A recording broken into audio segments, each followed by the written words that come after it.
నమస్తే, నేను Roja. Welcome to special debate.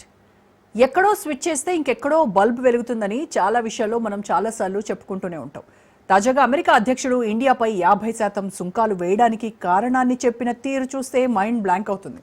Russia నుంచి చమురు కొంటే ఇండియాపై డబుల్ సుంకాలతో బాధేస్తోన్న అమెరికా అందుకు కారణం రష్యా అంటూ తేల్చి చెప్పింది.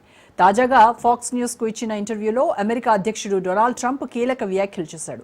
భారతదేశంపై తాము విధించిన సెకండ్ టారిఫ్స్ దెబ్బకు రష్యా అధ్యక్షుడు వ్లాదిమిర్ పుతిన్ తనతో భేటీకి అంగీకరించాడని చెప్పుకొచ్చాడు. చర్చలకు ఎన్నో అంశాలు ప్రభావితం చూపాయని, వాటిలో ఇండియా రష్యా చమురు కొనుగోళ్లు అత్యంత కీలకమైనవన్నాడు.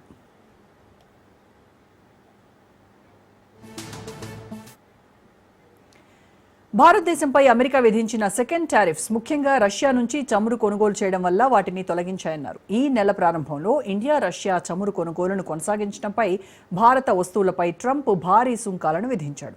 ఇది అనేక ఉత్పత్తులకు 50% సుంకం విధించేలా చేసింది. ఇది ఏ దేశానికైనా అమెరికా విధించిన గరిష్ట టారిఫ్. పుతిన్ కలవడానికి అంగీకరించడంలో భారతదేశంపై సుంకాలు బహుశా కీలక పాత్ర పోషించి ఉంటాయని ట్రంప్ తేల్చి చెప్పాడు. ఖచ్చితంగా రెండో అతిపెద్ద కస్టమర్ను కోల్పోవడం, వచ్చే రోజుల్లో మీ మొదటి అతిపెద్ద కస్టమర్ను కోల్పోబోతున్నప్పుడు చర్చలకు రాక చేయడానికి ఇంకే ఉంటుందని పుతిన్ గురించి ట్రంప్ అవహేళన చేశాడు.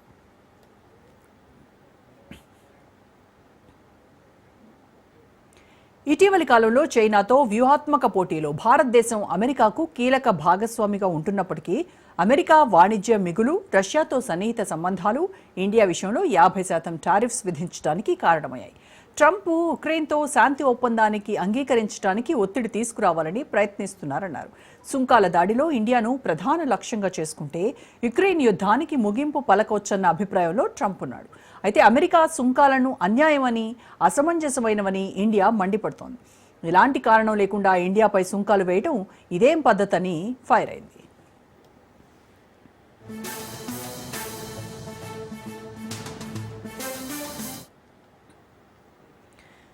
జాతీయ ప్రయోజనాలు కాపాడుకోవడానికి అవసరమైన అన్ని చర్యలు తీసుకుంటామని ఇండియా అమెరికాకు తేల్చి చెప్పింది. యుక్రెయిన్లో పోరాటాన్ని ఆపాలంటే రష్యాకు పైసలు రాకుండా చేయడం తప్ప వేరే గత్యంతరం తమకు లేకుండా పోయిందని ఈ సందర్భంగా ట్రంప్ అన్నారు. ఒప్పందంపై తాను ఆసక్తి కలిగి ఉన్నానన్న ట్రంప్ వచ్చే అవుట్కమ్ను బట్టి అప్పటికప్పుడు యుక్రెయిన్ అధ్యక్షుడు జెలెన్స్కీని పిలుస్తామని ట్రంప్ చెప్పాడు.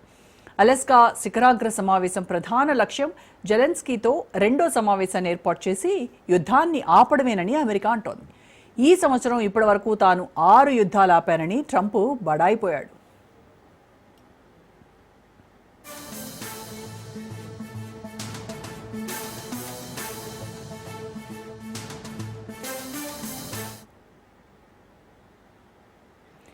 వాస్తవానికి యుక్రెయిన్ యుద్ధాన్ని తేలిగ్గా ఆపుతానని అనుకున్నప్పటికీ అది చాలా కష్టంగా మారిందన్నాడు. యుద్ధం తనకు మాజీ అధ్యక్షుడు జో బైడెన్ నుంచి వారసత్వంగా వచ్చిందని చెప్పాడు. అలెస్కాలో జరిగే చర్చల్లో ట్రంప్ పుతిన్కు ఆతిథ్యం ఇస్తున్నాడు. రష్యా యుక్రెయిన్ యుద్ధాన్ని ముగించే ప్రయత్నాల్లో ఇది ఒక కీలక సమావేశంగా అమెరికా అధ్యక్షుడు చెప్తున్నాడు. 2021 తర్వాత మొదటి అమెరికా రష్యా శిఖరాగ్ర సమావేశానికి పుతిన్ గత వారం అంగీకరించాడు. అమెరికా శాంతి చొరవను మొన్నటి వరకు రష్యా వ్యతిరేకిస్తూ వచ్చింది.